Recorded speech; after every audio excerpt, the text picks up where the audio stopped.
नमस्कार. आचार्य मंत्रामध्ये तुमचं स्वागत आहे. तर घरातल्या कर्त्या पुरुषाला त्याच्या कामात यश येण्यासाठी आणि घरात धनाचा ओघ कायम राहण्यासाठी घरच्या स्त्रीने करायचे काही उपाय मी आता तुम्हाला या व्हिडिओमध्ये सांगणार आहे. तर व्हिडिओ शेवटपर्यंत बघा आणि आचार्य मंत्र यांना जर फॉलो केलं नसेल तर फॉलो करा आणि युट्यूबवरती सबस्क्राईब करा. तर घरच्या स्त्रीने सकाळी लवकर उठून आंघोळ करून घरचा मुख्य द्वार स्वच्छ करायचा आहे आणि घरचा उंबरठा त्याच्यावरती पुसून काढून सगळी धूळ स्वच्छ करून त्याच्यावरती स्वस्तिक काढायचं आहे आणि हळद कुंकू वाहून त्याची पूजा करायची आहे. त्याच्यानंतर घरच्या जेवढ्या खिडक्या असतील किंवा दारं असतील त्या उघडून ठेवायच्या आहेत. उठल्या उठल्या दरवाजा उघडायचा आहेत, खिडक्या उघडून ठेवायच्या आहेत, कारण त्याच्यामुळे घरातील अंधार आणि कोंडलेली हवा बाहेर जाऊन घरात सकारात्मक ऊर्जा राहते आणि अंधाऱ्या घरात नकारात्मक ऊर्जा कायम वास करते, हे लक्षात घ्यायचं आहे. स्वयंपाक करताना नेहमी पहिली पोळी ही गायीसाठी काढा, त्याच्यामुळे घरातील पितृदोष नाहीसा होतो आणि नवऱ्याला त्याच्या कामात सगळे अडथळे असतात ते दूर होतात. आपल्या स्वयंपाकघरात साक्षात अन्नपूर्णा देवी वास करत असते, त्याच्यामुळे स्वयंपाकघर नेहमी स्वच्छ ठेवायचं.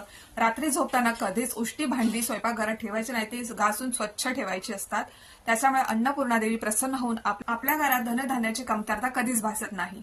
संध्याकाळच्या वेळी म्हणजे तिन्ही सांजेला तुळशीपुढे तूप किंवा तेलाचा दिवा लावायचा आहे आणि पतीच्या प्रगतीसाठी प्रार्थना करायची आहे. लक्षात ठेवा, तुळस ही सुद्धा लक्ष्मी स्वरूप आहे, ज्याच्यामुळे जिथे जिथे तुळशीची पूजा होते तिथे तिथे लक्ष्मी माता वास करते.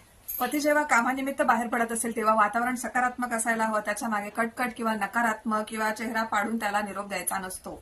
सकारात्मकतेने हसून छान बोलून संवाद साधून त्यांना या म्हणायचं असतं, जेणेकरून त्यांचं मन छान राहील, त्यांचा पूर्ण पुढचा दिवस चांगला जाईल आणि ते कामात मन रमवून काम करतील.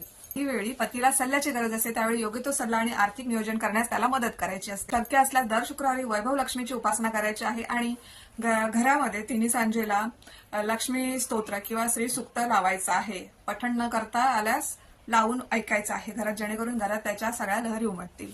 आणि सगळ्यात महत्वाचं म्हणजे ज्या घरात स्त्रीचा कायम सन्मान होतो, जिथे स्त्री हसत खेळत असते, तिथे त्याच घरात लक्ष्मी मातेचा वास कायम असतो.